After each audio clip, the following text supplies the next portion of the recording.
Welcome back to the Closing Bell. Embattled shock jock Don Imus hinted today that the curtain may be coming down on his 30-year radio career. This after major advertisers pulled out. CBS suspended him for 2 weeks, and NBC ended the MSNBC simulcast of the radio show. Today, Viacom CEO Sumner Redstone said CBS's next move on Imus's radio show will be made by CEO Les Moonves. He expressed confidence that Moonves will, quote, do the right thing. The Imus controversy has ignited a much broader conversation nationwide about what's permissible on the public airwaves. CNBC's Donnie Deutsch believes it's a major turning point. This, to me, is a seminal moment. I'll tell you why. This was not even about race or sexism. It's about hate. I'm going to make a prediction now that nice is going to be the new black. And I don't mean in terms of race, in terms of in style. There are 100 people in this country right now that can solve hate television.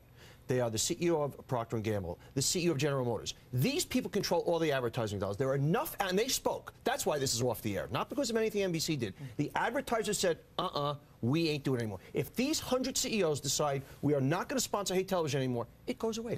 Donnie Deutsch may be calling it a turning point for advertising, but will advertisers actually change the way they do business, with going now with non-controversial venues? Here to talk about it, Linda Kaplan. She's chief executive of the Kaplan Group and author of the book, The Power of Nice, How to Conquer the Business World with Kindness. Also with us is Rich Russo, director of broadcast services at independent media buying agency JL Media. Nice to have you both with us. Welcome. Great to be here. Linda, is this a turning point for advertising? It absolutely is, and I think it's one of the reasons that the book has taken off so well, because it's the CEOs that you're getting at the top, you know, of Procter & Gamble, of these companies who have a moral and ethical conscience, and who's saying, you know what, I really care about what the people at my company believe, and I really care about the image that's out there. You know, you retain more employees if you're nicer to them, and you need to have that image now going forward. But mean is so last millennium. They've always cared, and not like now, because now it really pays to be nice. You know, mean is just so behind the scenes now. Nice is the new mean. Absolutely. Rich, do you agree? Well, first of all, Maria, I want to let you know that Joey Ramone's song about you really did you justice. But you know, getting to the whole nice thing, and ironically, with the Dixie Chicks winning the Grammys, we're not ready to make nice. You know, our society accepts the fact that celebrities and people with money are subject to scrutiny and potential ridicule if they fall out of line. What happened here was, you know, 10 bright, innocent young women got slandered and off-the-cuff negativity. You know, Imus basically is going to pay for this with both his jobs, and that's the crux of this. And basically, you know, to use a Wall Street term for you, that's market correction. The industry has always policed itself. You know, clients have hit lists. Clients have shows they don't want to be on. That's been going on forever. So if the nice movement is such a thing, that's all well and good, but clients are always going to make the ultimate decision on what they're going to want to be on. And for example, you know, there's community local standards of what is what. I mean, you take the top songs in America right now, in a couple weeks, the #1 song's going to be a song by Avril Lavigne called Girlfriend. You listen to the lyrics of that, that's not a nice song, but yet that's going to be the #1 song. Therefore, society accepts that as the #1 song. Let's face it, this guy has been controversial all along, and these major advertisers were there. How does the latest derogatory comments change the way advertising dollars move? Because first of all, you know, in previous years, you didn't have the internet. There is no delete in cyberspace. You cannot un-Google yourself. So you cannot afford to make a misdeed. You can't even afford to do it in a boardroom. Forget about being on a radio show.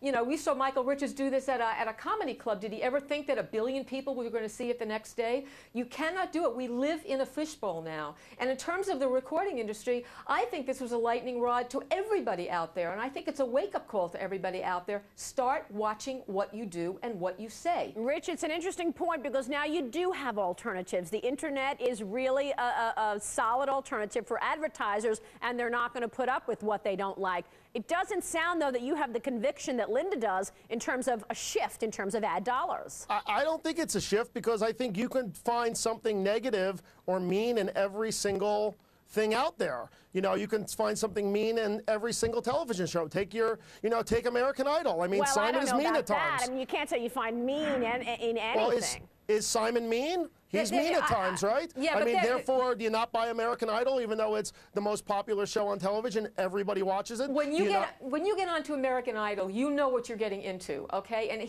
they are told from the get-go, expect this kind of criticism. That is very different than taking advantage of young girls out there who are not being asked to send. First of all, Imus completely out of line. I mean, there is no defending that guy at all. There is nothing positive that could be said about what he said. That is completely terrible, negative, and he's going to pay with his jobs for that. But mean and nasty isn't even selling well anymore. Budweiser was selling, you know, voluptuous girls and being very demeaning to women, and it didn't sell any beer, so they're not doing it anymore. So who are the beneficiaries then, Linda? Who are the nice venues? Who are the nice venues? You know, where are they, rather? Well, you're starting to see pockets of it everywhere, fortunately. I mean, you're starting to see books that are taking off, and you're starting to see programming that's started taking off. And you see it on the websites. You see now people are getting fed up with abusive language, that people are spreading rumors over the internet, and there's going to be some censorship of that going on. And I do think that these things are important. Our culture is just, there's a backlash now where people going, enough is enough. I don't want my child listening to this. I don't want my husband being spoken to this way. I don't want women being spoken to this way. And by the way, women have much more power in this country this year than they did 5 years ago. And they're not putting up with it. They're CEOs now who are not putting up with it. All right, go women. Thanks so much for joining us. We appreciate it. We'll talk with you soon.